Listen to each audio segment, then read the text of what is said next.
الحمد لله رب العالمين الرحمن الرحيم مالك يوم الدين إياك نعبد وإياك نستعين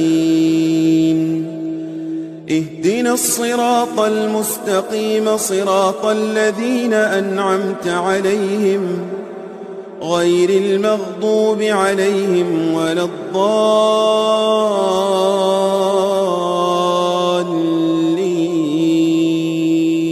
إن الحمد لله نحمده ونستعينه ونستغفره ونعوذ بالله من شرور أنفسنا ومن سيئات أعمالنا من يهده الله فلا مضل له ومن يضلل فلا هادي له وأشهد أن لا إله إلا الله وحده لا شريك له وأشهد أن محمدا عبده ورسوله يا أيها الذين آمنوا اتقوا الله حق تقاته ولا تموتن إلا وأنتم مسلمون يا أيها الناس اتقوا ربكم الذي خلقكم من نفس واحدة وخلق منها زوجها وبث منهما رجالا كثيرا ونساء واتقوا الله الذي تساءلون به والأرحام إن الله كان عليكم رقيبا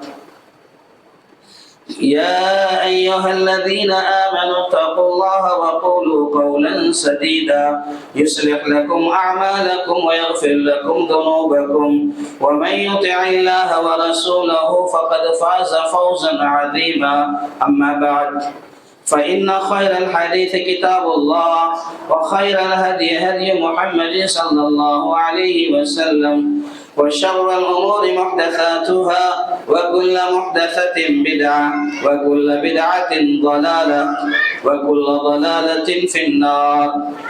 أعوذ بالله السميع العليم من الشيطان الرجيم من همزه ونفخه ونفثه بسم الله الرحمن الرحيم وجعلنا بعضكم لبعض فتنة أتصبرون وكان ربك بصيرا. برادران اسلام، محترم بزرگوں، نوجوانوں، دوستوں اور ساتھیوں، پردہ نشین ماں اور بہنوں، ساری تعریفیں، حمد و ثنا، بڑائی، بزرگی، کبریائی اس وحدہ لا شریک کے لیے ہے جو خالق کائنات اور مالک ارض و سما ہے. اس کے بعد بے شمار درود و سلام نازل ہو ہم سب کے آخری نبی احمد مجتبی محمد مصطفیٰ صلی اللہ علیہ وسلم کی ذات گرامی پر، جن کی مختلف کوششوں کے نتیجے میں ہم تک دین اسلام پہنچا. محترم سامعین، یہ دنیا کی زندگی امتحان ہے. زندگی ایک امتحان ہے اور اللہ تبارک و تعالی امتحان جو لیتا ہے مختلف طریقوں سے لیتا ہے. ویسے ہی ہم جانتے ہیں کہ دنیا کی زندگی امتحان ہے، کافی دلائل موجود ہیں. اللہ نے کہا الذی خلق الموت والحیات لیبلوکم ایکم احسن عملا. یہ دنیا کی پوری زندگی ہم سب کے لیے امتحان ہے، امتحان کی جگہ ہے. اب اللہ تبارک و تعالی جو امتحان لیتا ہے ہم سے اور آپ سے، اللہ کے امتحان لینے کے مختلف طریقے ہیں. اللہ کسی کو مال دے کر آزماتا ہے، کسی سے مال لے کر آزماتا ہے. اللہ کسی کو امیر بنا کر آزماتا ہے، اللہ کسی کو غریب بنا کر آزماتا ہے، کسی کو مزدور بناتا ہے، کسی کو فاقے کرواتا ہے. مختلف طریقوں سے اللہ تبارک و تعالی ہم انسانوں کا امتحان لیتا ہے. اور امتحان لینے میں اللہ تبارک و تعالی کا ایک طریقہ بڑا عجیب و غریب طریقہ ہے، اور وہ یہ ہے کہ اللہ تبارک و تعالی جو امتحان لیتا ہے اس میں ایک طریقہ یہ ہے کہ اللہ میرا امتحان لے گا آپ لوگوں سے، آپ کا امتحان لے گا مجھ سے. یعنی ہم سب آپس میں ایک دوسرے کے لیے امتحان بن جاتے ہیں. اللہ تبارک و تعالی ایسا ہم سے امتحان لیتا ہے. اللہ نے کہا وَجَعَلْنَا بَعْضَكُمْ لِبَعْضٍ فِتْنَةً. ہم نے تم لوگوں کو آپس میں ایک دوسرے کے لیے آزمائش آزمائش بنایا ہے، امتحان بنایا ہے. یعنی ہوگا یہ کہ انسان کی جو طبیعتیں ہیں، انسان کا جو مزاج ہے، یہ الگ الگ ہوا کرتا ہے. ہر ایک کے سوچنے کا انداز الگ، مزاج الگ، سب الگ الگ ہوا کرتے ہیں. تو ظاہر ہے ٹکراؤ پیدا ہوتا ہے. جب ٹکراؤ ہوتا ہے تو میں آپ کے خلاف کچھ بولوں گا، آپ میرے خلاف کچھ بولیں گے. یعنی ایسا سماج و معاشرے میں ہوتا ہے کہ آپ پر تبصرے ہوں گے، آپ پر تنقیدیں ہوں گی، آپ پر جملے کسے جائیں گے، آپ پر الزام لگایا جائے گا، آپ کی شان میں گستاخی کی جائے گی، آپ کی عزت پر حملہ کیا جائے گا. سب کچھ ہوگا. کب ہوگا؟ جو اللہ کے لیے دین کا کام کریں گے، دین کی خدمت کریں گے، تو اس اعتبار سے ایسا ہوگا کہ لوگ آپ کے خلاف ہوں گے، آپ پر جملے کسیں گے. یعنی میں کہنا یہ چاہتا ہوں، میں ہوں یا آپ ہو، ہم پر تبصرے ہوں گے، سب کچھ ہوگا. ایسی حالت میں ہمارا اور آپ کا کیا رد عمل ہونا چاہیے؟ جب ہم پر جملے کسے جائیں، ہم پر الزام لگایا جائے، ایسے میں ہم اور آپ کو کیا کرنا ہے؟ اللہ نے کہا وَجَعَلْنَا بَعْضَكُمْ لِبَعْضٍ فِتْنَةً، ہم نے تم میں آپس میں ایک دوسرے کے لیے امتحان بنایا ہے. تمہارے خلاف باتیں ہوں گی، تم پر تبصرے ہوں گے، تمہیں اس طرح آزمایا جائے گا. اَتَصْبِرُونَ، کیا تم برداشت کر لے جاؤ گے؟ کیا تم صبر کر لے جاؤ گے؟ یعنی اللہ تبارک و تعالی ہم سے ایک امتحان اس طرح لے رہا ہے کہ دنیا کے اندر مختلف لوگ ہیں، مختلف طریقے سے آپ پر جملے کسیں گے. ایسے میں آپ کو کیا کرنا ہوگا؟ برداشت کرنا ہوگا، صبر کرنا ہوگا.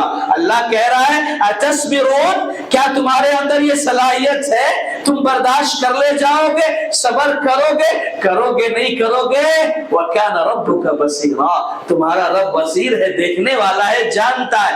تو میرے بھائیوں، یہ دنیا کی زندگی امتحان ہے، اور اللہ تبارک و تعالی کا امتحان لینے کا ایک عجیب و غریب طریقہ، انوکھا طریقہ ہے یہ کہ میرا آپ سے، آپ کا مجھ سے آپس میں ایک دوسرے سے امتحان ہوگا. اور یاد رکھیے، جو انسان اس امتحان میں کامیاب ہو گیا، یعنی جس پر الزام لگے، جن کی شان میں گستاخیاں ہوئی، جن پر تنقیدیں کی گئی، تبصرے کیے گئے، اگر وہ برداشت کر لے گیا تو دنیا کا کامیاب انسان ہے وہ شخص. اور جس کے پاس برداشت کی طاقت نہیں، جذبات کے بہاؤ میں بہ گیا اور اپنی انا کو تسکین دینے کے لیے، سامنے والے کو نیچا دکھانے کے لیے، اپنی برتری ثابت کرنے کے لیے کچھ ایسے اقدامات کر جائے تو اس کا نقصان اسے خود بھی ہوگا، اور انفرادی بھی ہوگا، اجتماعی بھی ہوگا، بسا اوقات دینی نقصان بھی ہو جاتا ہے. تو میرے بھائیوں، یہ بہت بڑی چیز ہے برداشت کرنا. اور یاد رکھو، برداشت جو کرنا ہے، صبر کرنا ہے، یہ سب کے بس کی بات نہیں. یہ بہت بڑا کام ہے، بڑا مشکل کام ہے، بڑا کٹھن کام ہے. یہ صبر کرنا، برداشت کرنا، ایک دوسرے کے جملے سہنا، جو جملے دلوں پر تیر اور نیزے کی طرح چلتے ہیں، برداشت کر لے جانا، یہ معمولی کام نہیں ہے، یہ بڑے لوگوں کا کام ہے، اللہ والوں کا کام ہے. میرے بھائیوں، قرآن مجید میں آپ دیکھیں گے اللہ تبارک و تعالیٰ نے ایک لفظ استعمال کیا ہے عزم امور کا. اور عزم امور کہتے ہیں مشکل کام کو، کٹھن کام کو عزم امور کہا جاتا ہے. اور یہ عزم امور کا لفظ پورے قرآن مجید میں 3 جگہ استعمال ہوا ہے. سورہ آل عمران میں، سورہ لقمان میں، سورہ شورى میں. یہ 3 مقامات پر عزم امور کا لفظ استعمال ہوا. اور کمال دیکھیے، تینوں مقامات پر نہ نماز کے لیے، نہ روزے کے لیے، نہ عمرے کے لیے، نہ حج کے لیے، نہ دیگر عبادات کے لیے عزم امور کا لفظ اللہ تعالیٰ نے ان تینوں جگہ پر استعمال کیا ہے. تو صبر کے لیے استعمال کیا ہے، برداشت کے لیے استعمال کیا ہے. لقمان علیہ السلام اپنے بیٹے کو نصیحت کرتے ہوئے کہتے ہیں وَاصْبِرْ عَلَى مَا أَصَابَكَ، اے میرے میرے بیٹے جو بھی اذیتیں تکلیفیں پریشانی چلے تمہیں پہنچتی ہیں تم اسے پر صبر کرو برداشت کرو. اور کہا ان ذالک من عزم الامور, یہ بڑے ہمت والے کاموں میں سے ہے, یہ بڑا مشکل کام ضرور ہے لیکن جو کر لے جاتا ہے وہ بلند مقام والا ہے. اسی لیے اللہ تبارک و تعالی نے پیارے نبی محمد رسول اللہ صلی اللہ علیہ وسلم کو جب آپ کو مکے میں ستایا گیا, مکے میں تڑپایا گیا, آپ کی زندگی اجیرن کر دی گئی, دعوت و تبلیغ کے میدان میں ہر ممکن کوشش کی گئی, آپ کی جان کے دشمن بنے, ایسے موقع پر اللہ نے کہا اے نبی فاصبر کما صبر اولو العزم من الرسل, اے نبی آپ ویسا ہی برداشت کیجئے ویسا ہی صبر کیجئے جیسے آپ سے پہلے اولو العزم پیغمبروں نے صبر کیا, جن کے پاس ہمت تھی, جن کے پاس قوت برداشت تھا, جن کے پاس علم تھا, صبر تھا, وہ صبر کیجئے برداشت کیجئے. تو میرے بھائیو یاد رکھو آج دنیا میں اس کی ضرورت ہے, ہر گھر میں ضرورت ہے, ہر انسان کو ضرورت ہے, ہر مسلمان کو ضرورت ہے کہ ایک دوسرے کو برداشت کریں, ایک دوسرے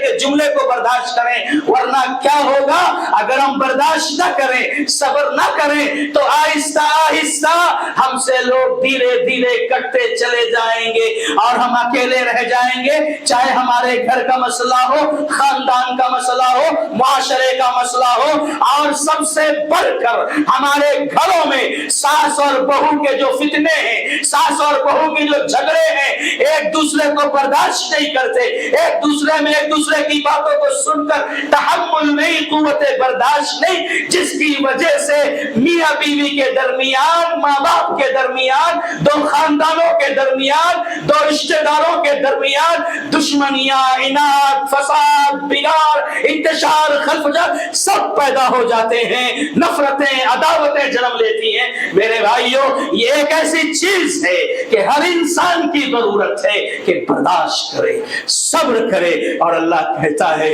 وَجَعَلْنَا بَعْضَكُمْ لِبَعْضٍ فِتْنَةً أَتَصْبِرُونَ, کیا تم برداشت کرو گے؟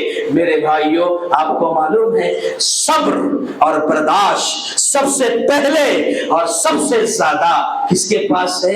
اللہ تعالیٰ کے پاس ہے.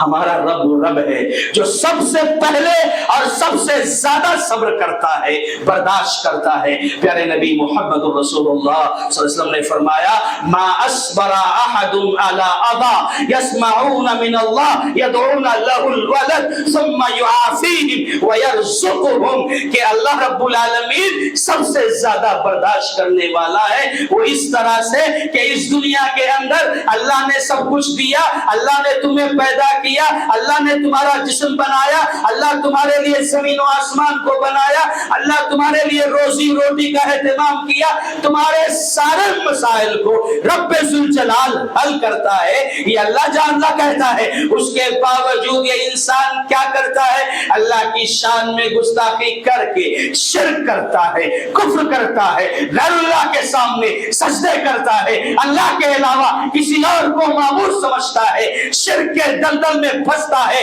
اور توحید سے نابلد, توحید سے ناآشنا.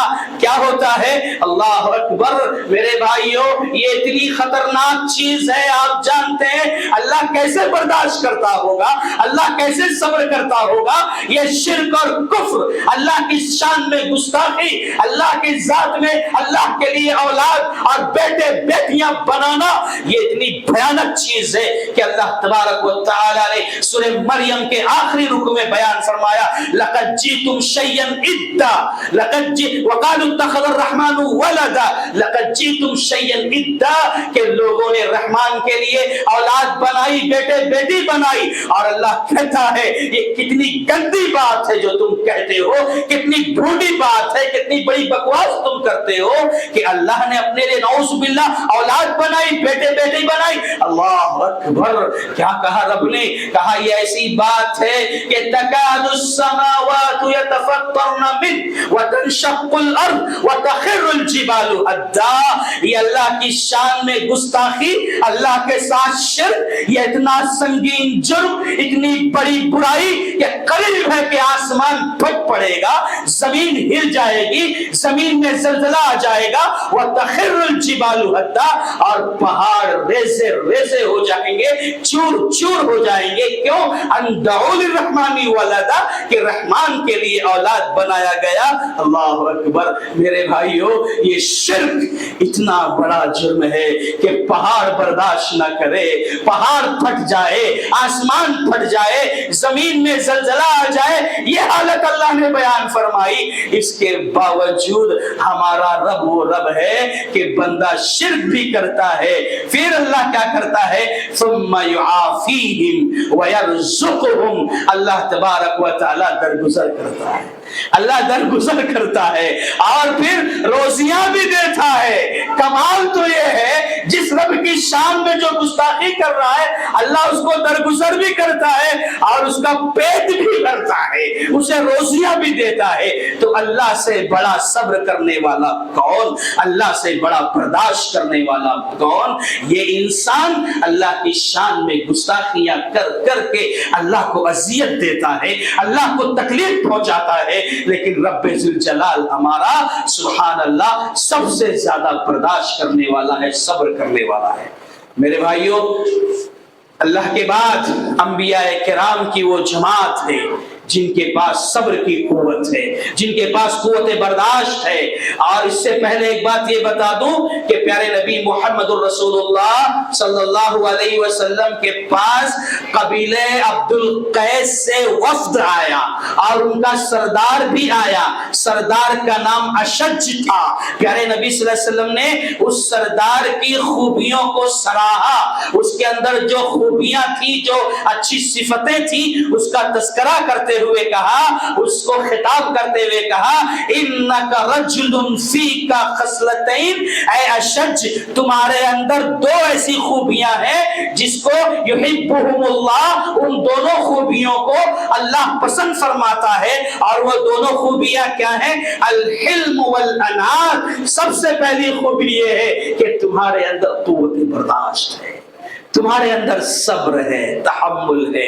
تم قوم کے سردار ہو اور قوم کے سردار کے اندر، قوم کے سردار ملک کے حکمراں ہو یا مسلمانوں کی امیر ہو، کوئی بھی ہو، ان کے اندر یہ صفت خاص قوت برداشت ہونی چاہیے۔ کہا الحلم، تمہارے اندر حلم ہے، قوت برداشت ہے، والانات، اور دوسری خوبی یہ ہے کہ تم اپنے قبیلے میں جب کوئی فیصلہ کرتے ہو تو بڑے سلیقے سے کرتے ہو۔ یہ دو خوبیاں اللہ کو بہت زیادہ پسند ہے۔